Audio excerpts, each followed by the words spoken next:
Hi, I'm Keith Knight. I'm assistant manager at Cirencester Town, Cheltenham Town legend and Sheridan Cricket Club legend.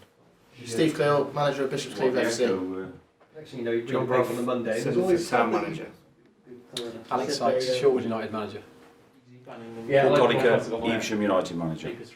We're going to have a chat about a couple of national issues, but I just want to ask you general what it's like to run a club at this level question, because you've all got a lot of experience of it, but it's not easy. It takes up a big chunk of your life.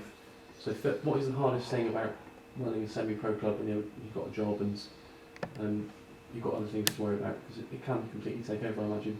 Probably harder than some full-time management roles. So if you want to start on that, so you're the newest to it, so what's it been like for you going from barometrics up to the Saturday? Yeah, I've got a bit greyer and lost a bit of my hair and stuff like that. I guess the biggest thing is, and this is probably echoed around the table a little bit, but the players' commitment levels are shocking compared to like what back in the day when we were playing, or when I was playing and stuff like that. And you hear all the excuses about different things, and I guess that's the biggest frustration for me, is not being able to get the strongest squad available all the time because of, like you alluded to, work commitments.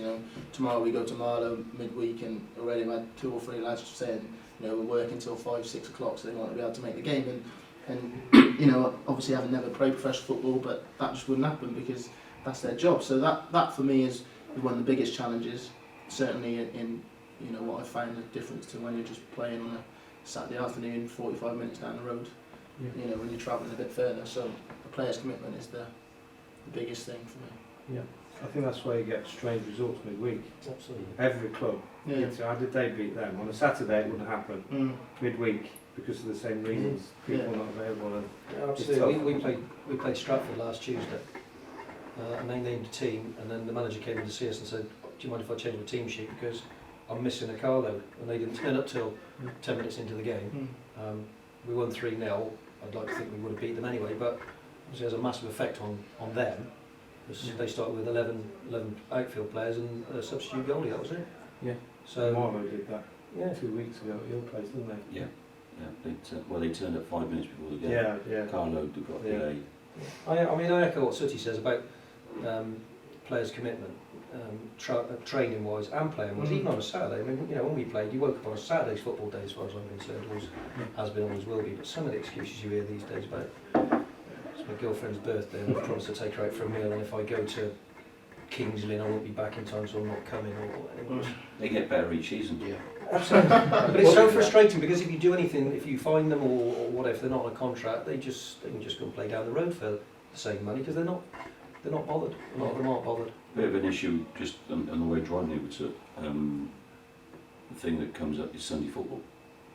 Now, if you're paying these lads to play on a Saturday, they shouldn't be playing on a Sunday, and it's just wrong. And the problem you've got is these players can't see that, and that's where you've got a problem. Are there times where you think, if the players aren't going to put the commitment in, why is it worth it? Why am I going to pull this time? Or do you just love the game so much you carry on whatever? Occasionally, but I think if you look around the table, we're in the camp where we're institutionalised. So we're used to everybody here, Tuesday, Thursday, Saturday. If not, I can come from full time, 2 or 3 of us. Yeah, and you're used to that, and I expect that, and all the lads will expect that. And the fact is now that changes, because, like Paul said, the money that's there, they would rather disappear somewhere else, or go on a stag do, or suddenly go skiing, or do something else, or have a family commitment. And I get that, but having that, the biggest bugbear for me is not being as professional as I'd like to be. But that's all dictated by the nature of the level we're at, because they have got better things to do, or actually it's not the money that makes a difference. I mean, we're semi-pro for a reason, but the money's not making a big difference to a lot of them, so they haven't got that pull, whereas actually when you're contracted or professional, or even looking at the conference teams, they're full-time, so it's their job, it's their one thing, whereas actually a lot of our lads have got other things they'd rather do, like Brough said, midweek. So, I remember turning up in cars at Cleal once, Paul, didn't we? And there was, we had 3 or 4 missing, and we managed to get a result. But there was one car stuck, and we weren't never going to get there. It's tough, and that thing sort of breaks you a little bit, because you want to do a job that you think reflects you individually. I think you asked me a question this afternoon. What did you think to Saturday? Well, we went to Wimborne Saturday, and I've experienced going there on a Saturday, and I've also experienced going there on a Tuesday night, and I know which I prefer. And the big result for me was getting the game on. Because it does cause the problems which we've just talked about, of making players available for a Tuesday night away from home. and I say that, you know, being a semi-professional player, being a semi-professional manager is a lot harder than being full-time. Yeah. What's the best excuse you've heard then? for a crier? Probably can't say. I've had a few. Some of the girlfriends' mum's birthday. I think about lads who've been to their nan's funeral about 6 times. I just think that my wife, we've missed Christian's weddings and all sorts, and no doubt we've all done the same. And it's been a real battle. And you go, well, I've got football, and you get to the point where I'm now listening to things on the flip side, being a manager, and thinking, blimey, right. I think we played, and probably Paul managed in a different. It was a different idea because it would be Tuesday, Thursday, regardless of how much money was on the table. Because peanuts locally, you got a holiday in the football season. no right? chance. Well, You go on holiday in May or June. I've missed family weddings. Mm. My sister's wedding, she's never, you know, accepted why I never turned up on the day. My brother, he made me best man, so I had to turn up, and that was on a bank holiday Monday.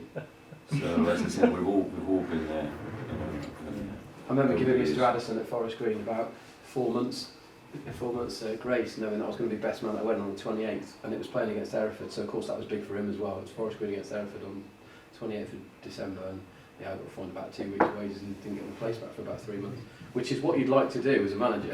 But you don't. But now that we're working with squads that if I have a Carlo missing, they have to play. You know, they have to wait for him because we haven't got that. You know, we haven't got that. Is now a good time to tell you I'm not actually going to Saturday's game? I'm actually going to Centre Box this week. Kings win away. You've got that in.